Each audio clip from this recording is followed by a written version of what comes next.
Fala pessoal, estamos de volta para a segunda parte do nosso vídeo sobre doença arterial coronariana e no primeiro vídeo a gente traçou as bases, sobre a evolução da doença arterial coronariana, a gente falou um pouco sobre a angina, a gente falou um pouco sobre a evolução da doença aterosclerótica, para agora nesse segundo vídeo a gente falar um pouco sobre a doença arterial coronariana crônica, sobre um quadro chamado de angina estável.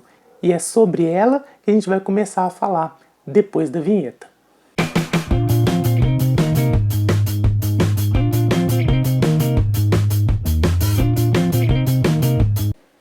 Então a gente terminou o último vídeo mostrando esse mapa da doença coronariana, onde a gente dividiu essa doença em angina estável e síndrome coronariana aguda.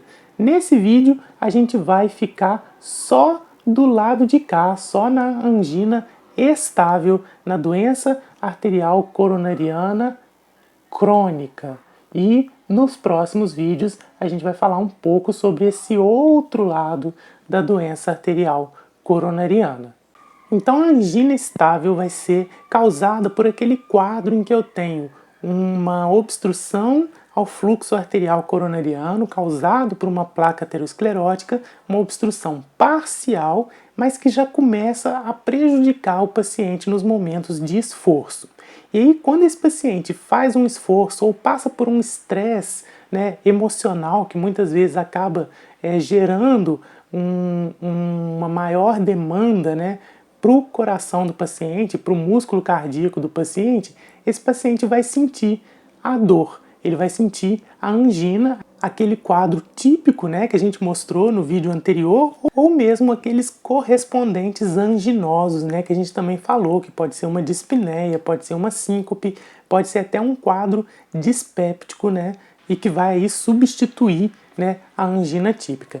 Essa dor ela vai durar normalmente entre 5 e 15 minutos e é uma dor que cessa quando o paciente faz repouso ou quando o paciente faz uso do nitrato, que é uma droga vasodilatadora, e aí como ela vai dilatar temporariamente as artérias coronárias, a gente vai ter um aumento temporário ali do fluxo que vai acabar gerando uma melhor perfusão do músculo cardíaco, e aí você vai ter a interrupção da dor, porque você tem uma melhora do fluxo ali sobre aquele coração.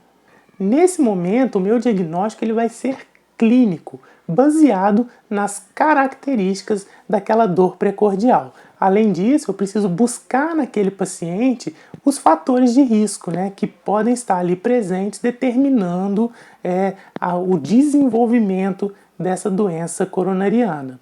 E aí eu preciso associar esse quadro da dor anginosa, esse quadro clínico típico, com os fatores de risco que aquele meu paciente pode vir a ter, com os exames complementares que eu posso fazer naquele paciente. E aí, esses exames complementares vai depender muito para eu escolher qual exame fazer, como eu disse no outro vídeo, qual que é o grau de risco apresentado por aquele paciente, que vai determinar se eu vou escolher um exame mais simples ou um exame mais avançado na determinação do diagnóstico daquele paciente.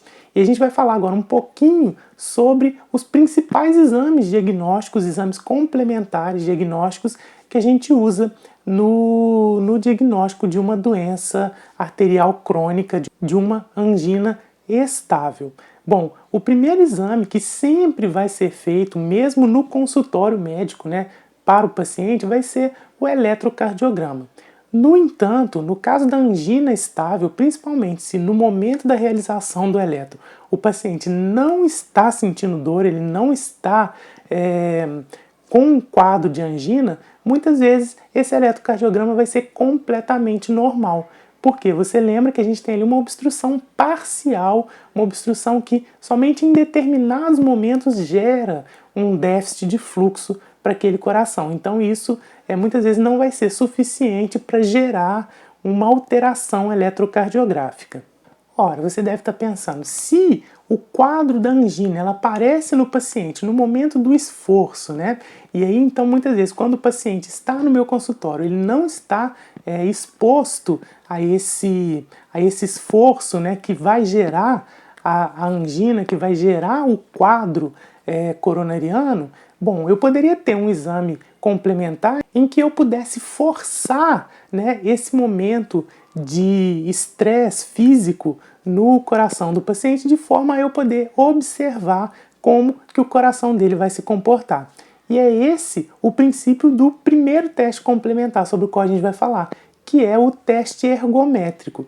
O teste ergométrico nada mais é do que você conectar um eletrocardiógrafo, né, no paciente, ou seja, você vai fazer um eletrocardiograma naquele paciente, enquanto ele vai ser exposto a uma situação de esforço físico, né, de forma então a eu observar através do eletrocardiograma como que o coração do paciente vai se comportar frente àquele estresse. Esse é o teste ergométrico. O teste ergométrico ele vai ser feito em pacientes de risco baixo a moderado, né, no score de Framingham. Um paciente de alto risco, eu já não vou expô-lo, né, a esse esforço físico extenuante, né, porque isso pode acabar trazendo outros problemas para ele. Então a gente vai fazer esse exame em pacientes de risco baixo a moderado. E é um exame ideal para a gente conseguir estratificar a angina estável, justamente porque a angina é um quadro desencadeado pelo esforço. E o que eu espero ver no resultado do teste ergométrico do meu paciente? O que a gente espera ver no teste ergométrico do paciente é um infradesnivelamento do segmento ST. O segmento ST, você sabe, né, ele vem logo depois do complexo QRS, né, e aí o normal é que o eletrocardiograma desse paciente, depois do complexo QRS, ele volte aqui para a linha de base, né? Esse é o segmento ST que vem logo após o complexo QRS. E aí pode acontecer de o meu paciente ter um infradesnivelamento de ST. Após o QRS, ó, o segmento ST ele está abaixo da linha de base do eletrocardiograma. E vão existir vários padrões de infradesnivelamento, né? Esse padrão que é ascendente, esse padrão que é convexo, um padrão mais horizontal e um padrão descendente. Esse padrão ascendente é um padrão mais benigno no teste ergométrico.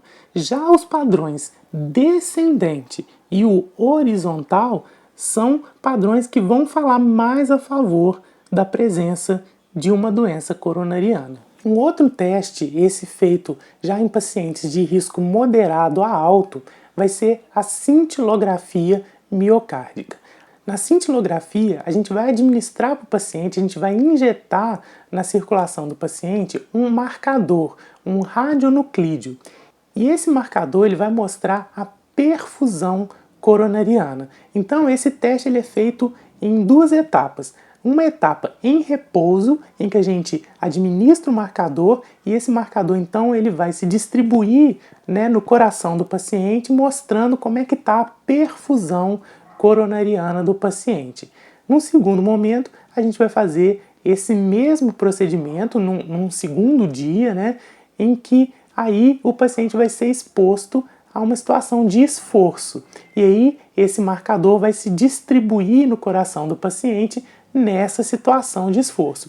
E a gente vai comparar a perfusão sanguínea, né, do coração do paciente nos dois momentos. Eu vou poder dizer se existe uma menor perfusão ao esforço ou uma perfusão igualmente distribuída no repouso e no esforço.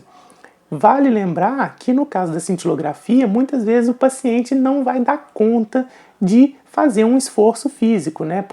Justamente porque às vezes a gente vai estar expondo a esse exame um paciente de alto risco.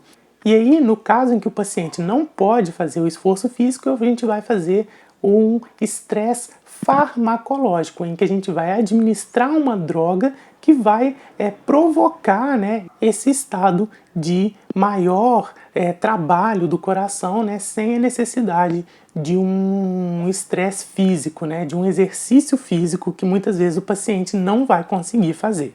Essas drogas podem ser o dipiridamol ou a dobutamina. O dipiridamol vai ser uma droga que vai ser contraindicada em alguns casos, como no caso de um paciente com asma ou com uma DPOC exacerbada, ou um paciente com doença vascular periférica grave, um paciente com doença carotídea. É preciso lembrar dessas contraindicações do dipiridamol, né? E aí nesse caso a gente acaba optando pela dobutamina. A gente tem então várias visões do coração do paciente que estão representadas aqui, e a gente vê nesses vários cortes aqui, né, como é que se dá. Então vamos pegar, por exemplo, essa visão aqui, né, formando uma letra C ao contrário, que é essa visão que está aqui no meio nesse exame.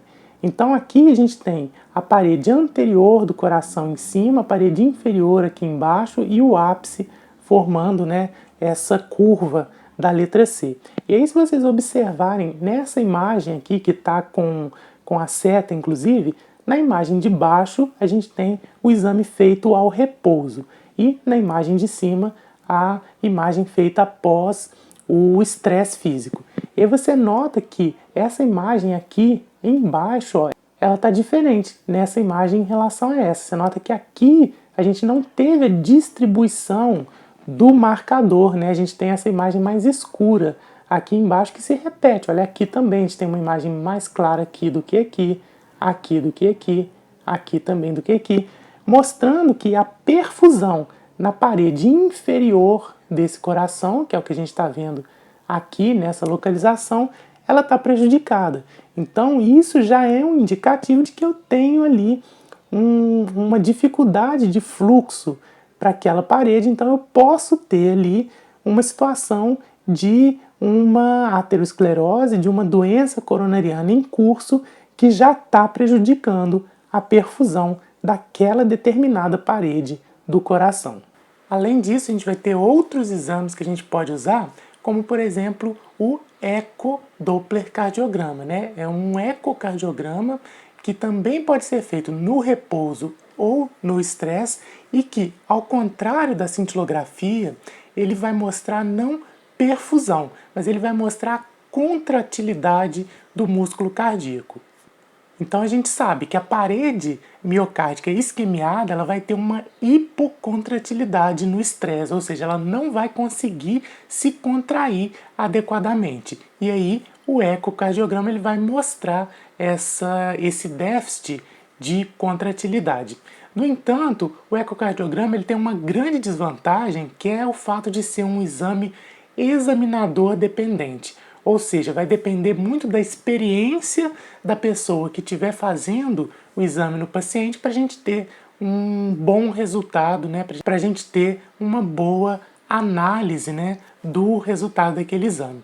A gente tem também a ressonância magnética, né, que apesar de ser um exame mais caro, tem como vantagens ser um exame com uma alta sensibilidade e especificidade. É um exame que não usa contraste iodado como é usado na cintilografia e é um exame que vai ver a contratilidade, assim como no ecocardiograma, e vai ver também a perfusão, assim como na cintilografia.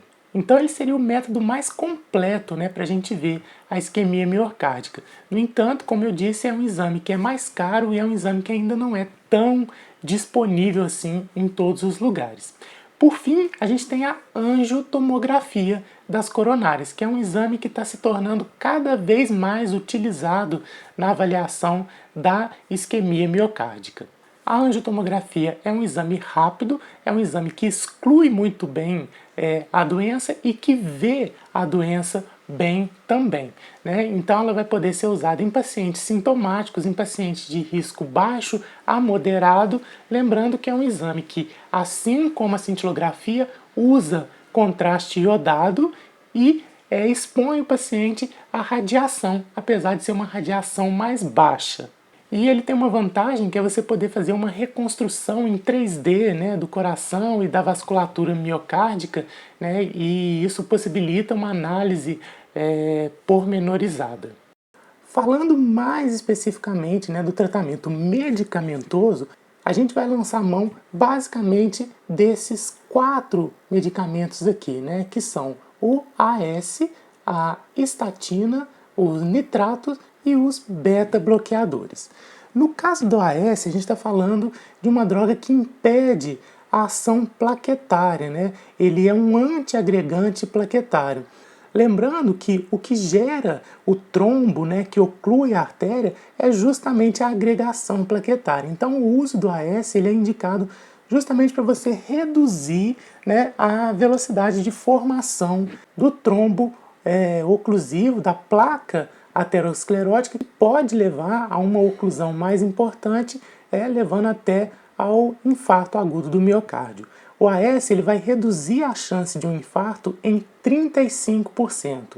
E isso é interessante a gente lembrar até em comparação com os nitratos, né, que são drogas vasodilatadoras, a gente vai falar sobre elas daqui a pouco, que é uma droga que não reduz a chance do infarto. Ela simplesmente melhora temporariamente a circulação e a dor, mas ela não vai interferir na história natural do infarto, né? Coisa que o AS vai ter essa ação. O AS ele é dado normalmente na dose de 100 miligramas por dia.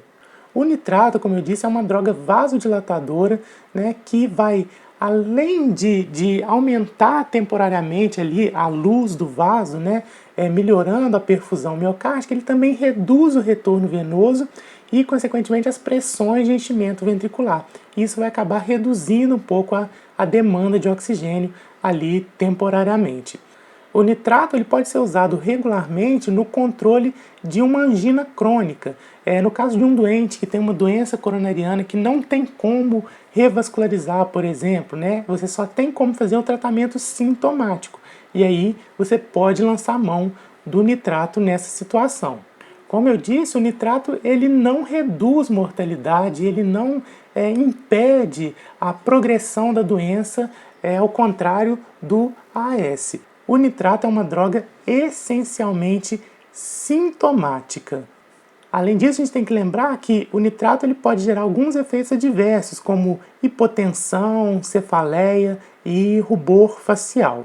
E uma coisa que é muito importante tomar cuidado é no uso associado do nitrato com os inibidores da fosfodiesterase, sendo o maior exemplo, né, o Viagra. Por quê? As duas drogas vão causar vasodilatação e podem ter como efeito adverso hipotensão. E aí, associando as duas, a gente pode ter uma hipotensão muito severa. Portanto, existe aí uma contraindicação na associação dessas duas drogas. E as estatinas? As estatinas são drogas que atuam reduzindo os níveis de colesterol LDL. E também vão ter uma ação mais discreta, né, no aumento do HDL. No entanto, é preciso lembrar que as estatinas elas não agem sozinhas, né? Para diminuir o LDL, além do uso da estatina, o paciente precisa fazer a dieta. E para aumentar o HDL, ele precisa fazer atividade física. Então, as estatinas são drogas que vão ser usadas não só no paciente que já tem uma angina estável, né, estabelecida, já tem uma doença em andamento, mas muitas vezes ela vai ser usada também no paciente ainda assintomático, né, que tem fatores de risco associados e que tem níveis elevados de colesterol. No entanto, é importante lembrar que nesse paciente, antes de iniciar a estatina, a gente precisa tentar uma medida não farmacológica antes, por pelo menos 6 meses, né? Ou seja, a gente precisa orientar o paciente a controlar a alimentação, a fazer atividade física, e aí a gente vai observar como que esse paciente vai se comportar, como que os níveis de colesterol dele vão se comportar antes da gente instituir efetivamente um tratamento medicamentoso com a estatina. O paciente que já tem angina, que já tem, né, uma placa estabelecida, ele vai usar a estatina também com outro objetivo além de reduzir os níveis de colesterol. É que a estatina ela tem uma ação de estabilizar a placa, né? Mantendo essa placa estável, né, você reduz o risco de rompimento da placa, de formação de um trombo, né, ali no local da placa e, consequentemente, né, você reduz o risco de eventos agudos, como a gente vai ver no próximo vídeo, né, a fisiopatologia desses eventos agudos, como o infarto do miocárdio. Por fim, a gente tem o beta-bloqueador, como droga também utilizada no tratamento da doença arterial crônica. O beta-bloqueador ele reduz a frequência cardíaca, ele reduz a contratilidade e a pós-carga, consequentemente, reduz o consumo de oxigênio. Por isso, ele é usado como antianginoso. Contraindicações para o uso do beta-bloqueador: paciente com asma, paciente com doença vascular periférica grave. Bom, então a gente tem esse tratamento medicamentoso crônico, né, no sentido de manutenção desse paciente e de tentar evitar a progressão da doença e as complicações relacionadas a ela, mas a gente também vai poder ter um tratamento intervencionista, né? Um tratamento que vai visar melhorar o quadro clínico do paciente, né? Resolvendo os sintomas dele, que vai melhorar a função do ventrículo esquerdo e prevenir as complicações e a evolução da doença, né? Com o infarto do miocárdio ou até o óbito. Então, o tratamento intervencionista ele pode ser através da angioplastia ou pela revascularização. A angioplastia é um tratamento muito menos invasivo, porém a gente tem que lembrar que a gente vai ter algumas condições em que ela não é possível. Por exemplo, quando a gente tiver lesões de ósteo ou lesões muito extensas ou ramos muito finos, né, a gente vai ter uma contraindicação da revascularização por angioplastia. A angioplastia, muito simples, né? A gente tem aqui então a placa de colesterol obstruindo, né, parcialmente o vaso, e aí você vai passar um catéter que vai entrar lá pela artéria femoral e vai subir pela artéria aorta até chegar nas coronárias, e aí esse catéter leva junto de si um balão carregando junto consigo um stent, né, que está fechado. Quando esse balão chega ali na área onde a gente tem essa placa obstruindo, esse balão vai dilatar, esmagando a placa de colesterol contra a parede da artéria e abrindo o stent. Esse stent, então, ele vai ficar aberto, mantendo essa artéria aberta, mantendo essa artéria pérvia, né, permitindo a passagem do sangue agora normalmente ali e impedindo a reobstrução dessa artéria.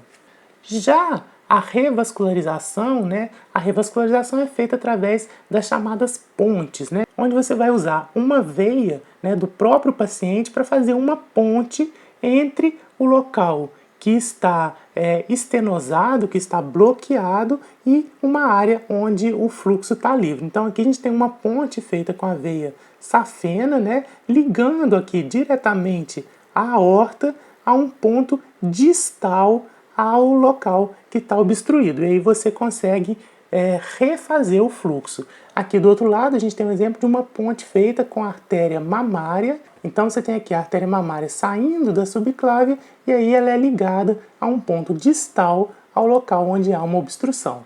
Então, como eu disse, essa é uma técnica muito mais invasiva do que a angioplastia, mas muitas vezes ela é a melhor opção, né? Por exemplo, quando você tem uma lesão no tronco da coronária esquerda, quando você tem uma lesão trivascular com fração de ejeção reduzida, ou uma lesão bivascular envolvendo o descendente anterior, principalmente no seu terço mais proximal, ou mesmo quando o paciente tem uma anatomia desfavorável para angioplastia, no caso de uma lesão acontecendo na bifurcação de uma artéria, por exemplo, né, o que dificulta bastante o tratamento com a angioplastia.